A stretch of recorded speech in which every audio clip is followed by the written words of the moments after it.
السلام علیکم ورحمۃ اللہ وبرکاتہ۔ بسم اللہ الرحمن الرحیم۔ اللہ کے نام سے شروع کرتے ہیں جو بڑا مہربان اور نہایت رحم کرنے والا ہے۔ پارہ نمبر 29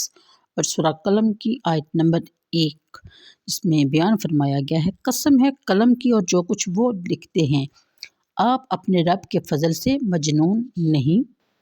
اور یقیناً آپ کے لیے ایسا اجر ہے جو کبھی ختم نہ ہوگا، اور بے شک آپ عظیم الشان خلق کے مالک ہیں۔ یہ تھی سورہ قلم کی 2 آیتیں،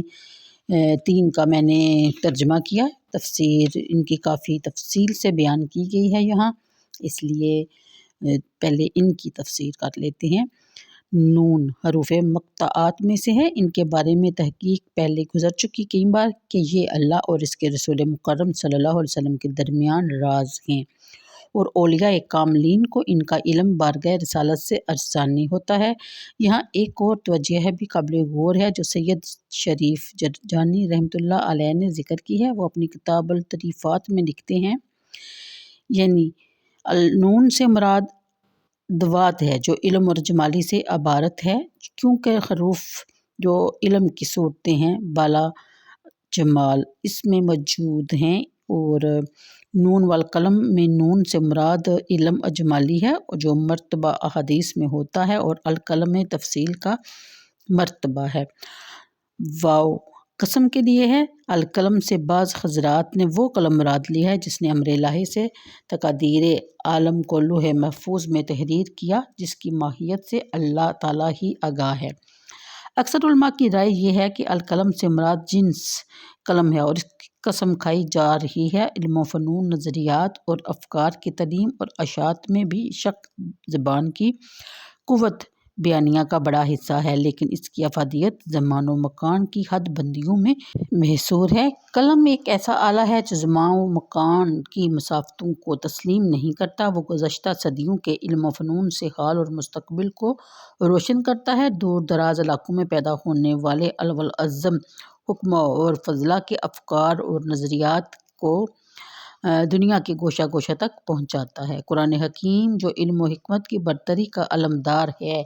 جس نے آدم خاکی کی عظمت کا راز اس بات کو قرار دیا ہے کہ اس کا سینہ علم و فنون کا گنجینہ تھا، کوئی مخلوق حتیٰ کہ نوری فرشتے بھی اس کی ہمسری کا دعویٰ نہیں کر سکتے۔ اس لیے قرآن کریم نے قلم کو جو علم کی نشر و اشاعت کا مؤثر اور بے مثال ذریعہ ہے، اس کی جلالت شان کو ظاہر کرنے کے لیے اس کی قسم کھائی، تاکہ اس قرآن کریم کے ماننے والے قیامت تک حکمت اور دانش کے کارواں کی قیادت کرتے رہیں، اس کے حصول کے لیے فہم و جدوجہد سے اکتا نہ جائیں، اور دنیا کے گوشہ گوشہ کو اس کی روشنی سے منور کرنے کے لیے اپنی ہر مکانی کوشش کریں۔ صرف قلم کی قسم کھا کر اس کی عزت افزائی نہیں کی گئی، بلکہ وما یسطرون فرما کر علم کے ان جواہر پاروں کی بھی قسم کھائی گئی ہے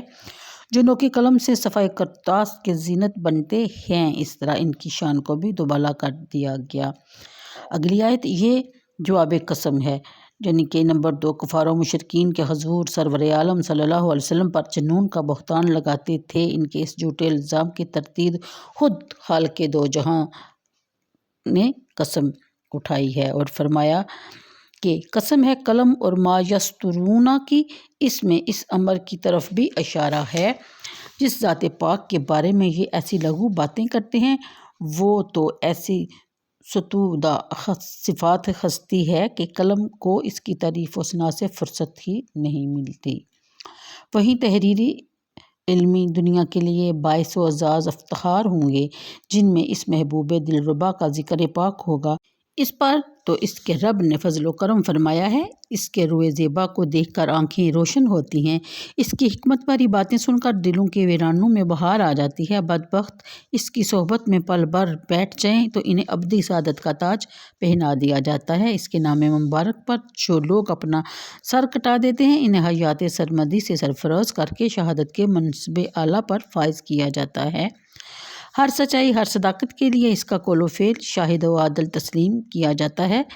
خود سوچو، جس کا خلق عظیم ہو، جس کا علم بے کران ہو، جس کا گلشن حکمت سدا بہار ہو،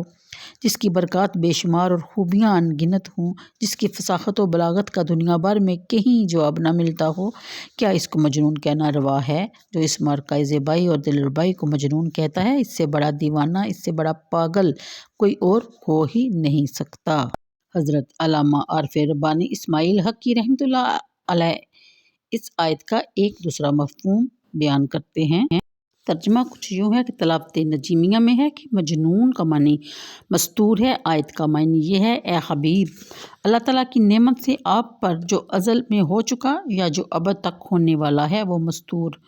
یعنی پوشیدہ نہیں، کیونکہ مجنون جن سے ہے اور اس کا معنی پردہ ہے، اور جن کو بھی جن اس لیے کہا جاتا ہے کہ وہ انسانوں کی آنکھوں سے چھپا ہوا ہوتا ہے، بلکہ آپ جو کچھ ہو چکا ہے اس سے بھی واقف ہیں اور جو ہوگا اس پر بھی خبردار ہیں۔ حضور کے اس علم کامل پر یہ حدیث دلالت کرتی ہے کہ نبی کریم صلی اللہ علیہ وسلم نے ارشاد فرمایا کہ اللہ تعالیٰ نے اپنا دست مبارک یعنی دست قدرت میرے دو کندھوں کے درمیان رکھا، میں نے اس کی ٹھنڈک کو اپنے سینے تک محسوس کیا پایا، پس میں نے مکان و ما یکون کو جان لیا۔ یہ اس حدیث شریف کی طرف بھی اشارہ ہے جو امام ترمذی نے روایت کی ہے کہ وہ اس کی سند کے بارے میں لکھا ہے۔ امام ترمذی نے کہا کہ یہ حدیث حسن صحیح ہے۔ میں نے اس کی حدیث کے متعلق امام بخاری سے دریافت کیا تو انہوں نے فرمایا کہ یہ حدیث صحیح ہے۔ تفصیل کے لیے ملاحظہ ہو ضیاء القرآن سورہ النمل آیت نمبر 65 کا حاشیہ۔ پھر اگلی آیت کے مطابق، اے حبیب صلی اللہ علیہ وسلم، نبوت کے اس بار گراں کو جس خوبی سے آپ نے اٹھایا ہے، میرے دین کی تبلیغ اور اشاعت میں جس استقامت اور عزمیت کا مظاہرہ آپ نے کیا ہے، میری مخلوق کے قلوب اور اذہان کو میرے نور توحید سے جس طرح آپ نے روشن کیا ہے، اس کی کوئی نظیر نہیں ملتی۔ یہ آفتاب صداقت ابد تک درخشاں اور تاباں ہی رہے گا، توحید کے یہ دل نشین نغمے بلند ہوتے ہی رہیں گے، قیامت تک آنے والے انسان اس سے فیض یاب ہوں گے، اس لیے آپ کا اجر بھی ہمیشہ ہمیشہ جاری رہے گا، یہ سلسلہ کبھی منقطع نہ ہوگا۔ پھر بیان فرمایا کہ خالق کی زبان اپنی تخلیق کے شاہکار کی توصیف فرما رہی ہے، اس سے پوری طرح لطف اندوز ہونے کے لیے آپ کو ذرا صبر سے کام لینا ہوگا۔ اس آیت کا ہر کلمہ اپنے اندر معنی اور معرف کا ایک دنیا لیے ہوئے ہے، اس لیے ہر کلمہ کی دقت نظر سے مطالعہ کرنا پڑے گا، شاید لطف خداوندی پردے کو سرکا دے۔ یہاں ایک ایک لفظ کی ایک ایک حرف کی تشریح بڑے خوبصورت انداز میں بیان کی گئی ہے، جس کا مطالعہ آپ کو خود کرنا پڑے گا، تو پھر آپ مزید جان سکیں گے اور آپ شاید معنی کی ایک ایک جھلک آپ کو نصیب ہو جائے۔ پہلے یہ سمجھیے کہ خلق کس کو کہتے ہیں۔ امام فخر الدین رازی اس کی تشریح کرتے ہوئے رقم طراز ہیں، یعنی خلق نفس کے اس ملکہ اور استعداد کو کہتے ہیں جس میں وہ پایا جائے، اس کے لیے افعال جمیلہ اور خصال حمیدہ پر عمل پیرا ہونا آسان اور سہل ہو جائے۔ پھر فرماتے ہیں کسی اچھے اور خوبصورت فعل کا کرنا الگ چیز ہے، لیکن اس کو سہولت اور آسانی سے کرنا الگ چیز ہے۔ کوئی کام خلق اس وقت کہلائے گا جب اس کے کرنے میں تکلف سے کام لینے کی نوبت نہ آئے، یعنی